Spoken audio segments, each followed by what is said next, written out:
Welcome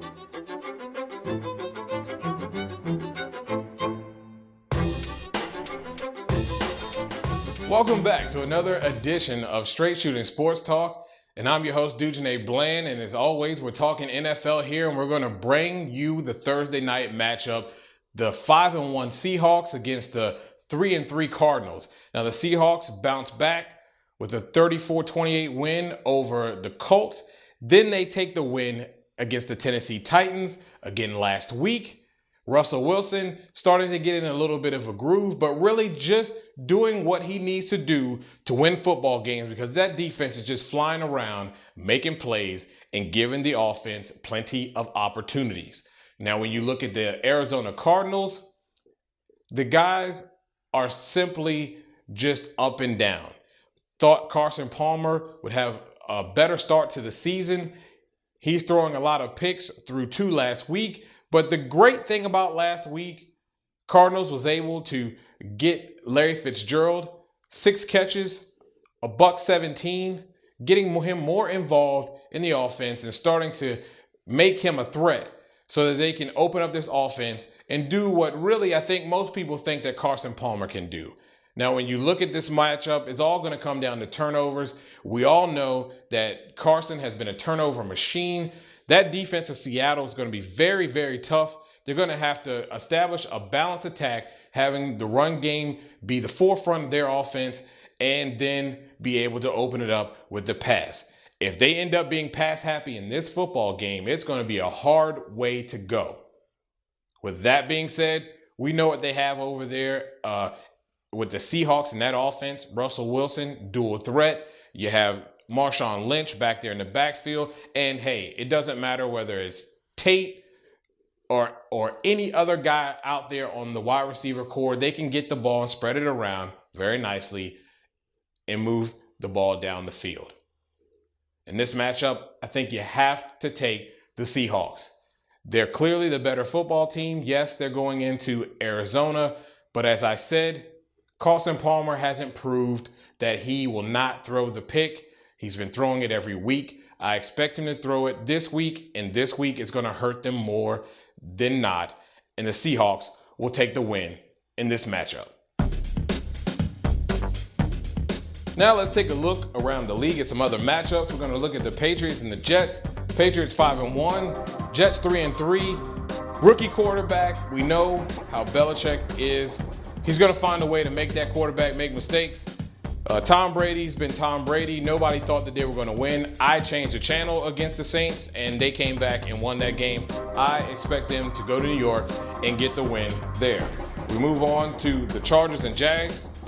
Jags giving people a fight. I mean, they put up a fight for about a quarter and a half, maybe 2, against the Broncos.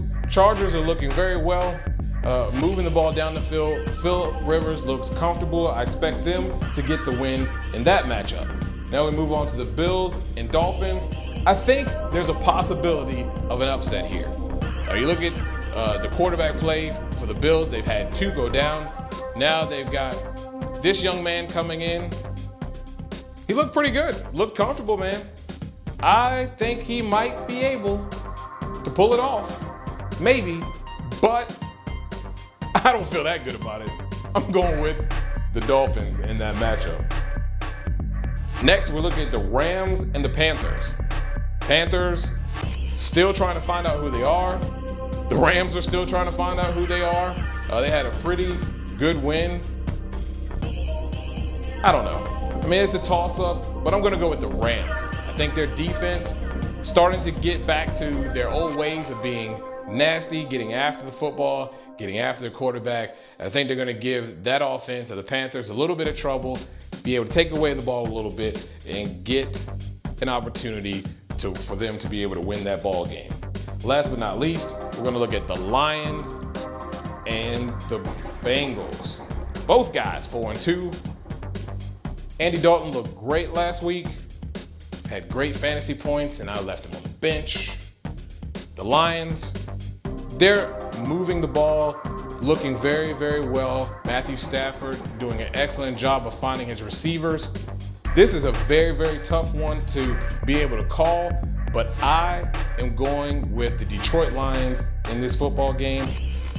what Stafford's doing and what they're doing defensively, I think they'll be able to do just enough to take the win there.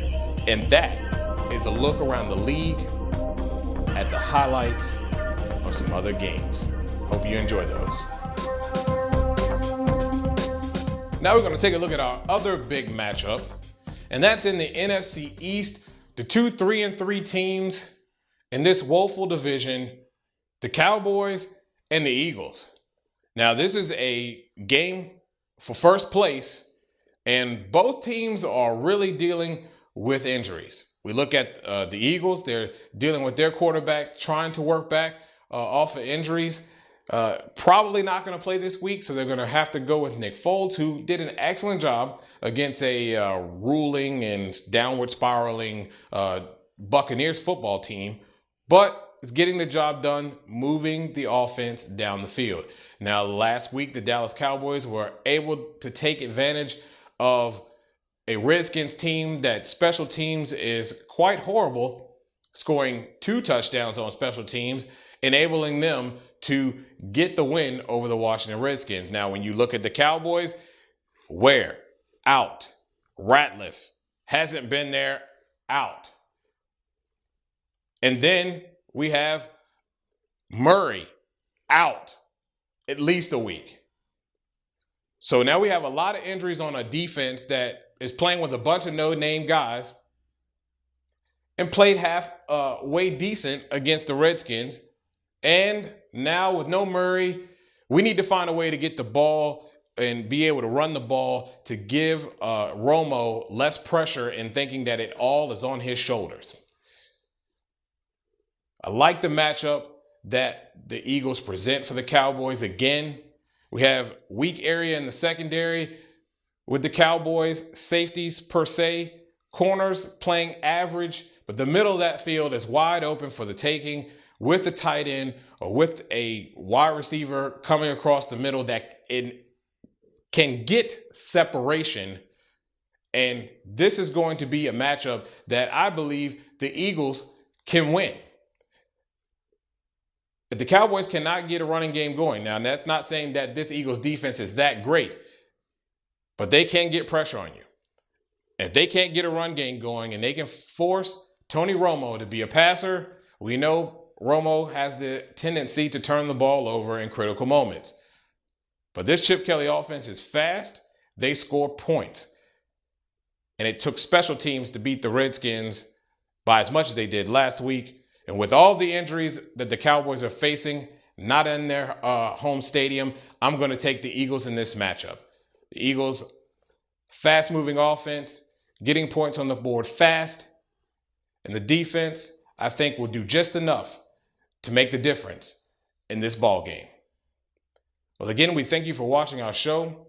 If you have anything that you'd like to talk about or add on this show, please leave at the bottom of our page here. If you have something you want to hear us talk about, something you like to hear our take on, please shoot us an email to straightshootingst@gmail.com. And thanks for tuning into the show. Again, you've been watching Straight Shooting Sports Talk.